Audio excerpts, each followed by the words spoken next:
ಶುಭನಮನಗಳನ್ನು ಸಮರ್ಪಿಸಿಕೊಳ್ಳುತ್ತಾ ವೇದಿಕೆಯಲ್ಲಿ ಸಭಾಸದರಾಗಿ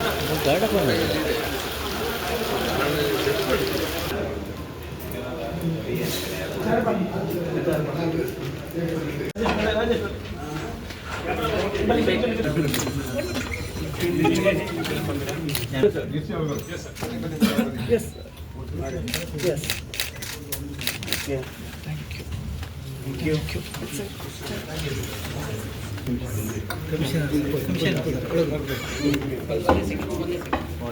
Just stop. Chairman,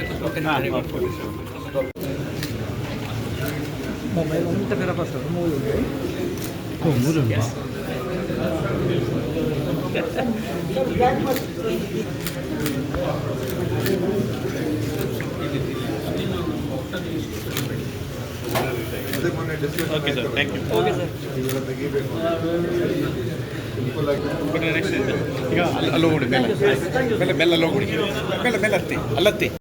ಸಾವಿರಾರು ಸಣ್ಣ ಪ್ರಯತ್ನಗಳ ಒಟ್ಟು ಫಲಿತಾಂಶವಾಗಿರುತ್ತದೆ.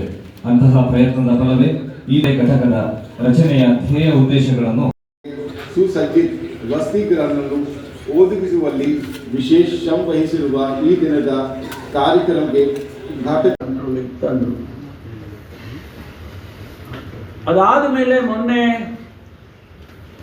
ಮೊನ್ನೆ ನಡೆದಂಥ ಅಂದರೆ ಈಗ ಒಂದು ತಿಂಗಳ ಹಿಂದೆ ನಡೆದಂಥ 2-3 ಕೊಲೆಗಳನ್ನು ಗಮನಿಸಿದಾಗ ಆ ಸಂದರ್ಭದಲ್ಲಿ ಕೂಡ ನಾನು ಬಂದೆ.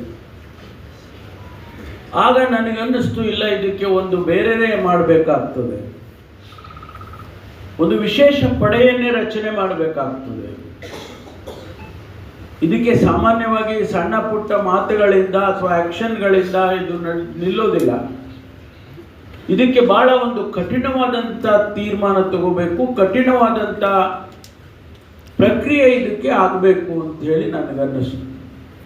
ಆ ಸಂದರ್ಭದಲ್ಲಿ ನಾನು ಘೋಷಣೆ ಮಾಡಿ ಹೋಗಿದ್ದೆ, we will create A special action force on the lines of the anti Naxal force. ಇದನ್ನು ನಾನು ಅನೌನ್ಸ್ ಮಾಡಿ ಹೋದ ತಕ್ಷಣ ನಾವು ಡಿ ಜಿ ಅವರು ಎಲ್ಲರೂ ಕೂತ್ಕೊಂಡು, ಹಿಂದಿನ ಡಿ ಜಿ ಅವರು ಕೂಡ ನಾವೆಲ್ಲ ಕೂತ್ಕೊಂಡು ಮಾತನಾಡಿ ಇದಕ್ಕೆ ಒಂದು ಆ್ಯಕ್ಷನ್ ಪ್ಲ್ಯಾನ್ ಮಾಡಬೇಕು ನಾವು ಅಂತೇಳಿ ಒಂದು ವಾರದಲ್ಲಿ ಅದಕ್ಕೊಂದು ರೂಪರೇಷೆಗಳನ್ನು ನಾವು ಮಾಡಿದೆವು. ಆ ರೂಪರೇಷೆಗಳ ಆಧಾರದ ಮೇಲೆ ನಾವು ಈಗಾಗಲೇ ಸರ್ಕಾರ ಒಂದು ತೀರ್ಮಾನಕ್ಕೆ ಬಂದಿತ್ತು, ಈ ನಕ್ಸಲ್ ಫೋರ್ಸನ್ನು ನಾವು ಕಡಿಮೆ ಮಾಡಬೇಕು. ನಕ್ಸಲ್ಸು ಇವತ್ತು ಇಲ್ಲದೆ ಆಗಿದ್ದಾರೆ. ಆ್ಯಂಡ್ ನಮಗಿನ್ನು ಆ್ಯಂಟಿ ನಕ್ಸಲ್ ಯಾಕೆ ಬೇಕಾಗ್ತದೆ ಅನ್ನುವಂಥ ಭಾವನೆ ಸರ್ಕಾರದಲ್ಲಿ ಬಂತು. ಯಾಕೆಂದರೆ ಇದ್ದಂಥ ನಕ್ಸಲರೆಲ್ಲ ಸರೆಂಡರ್ ಆಗುತ್ತೆ.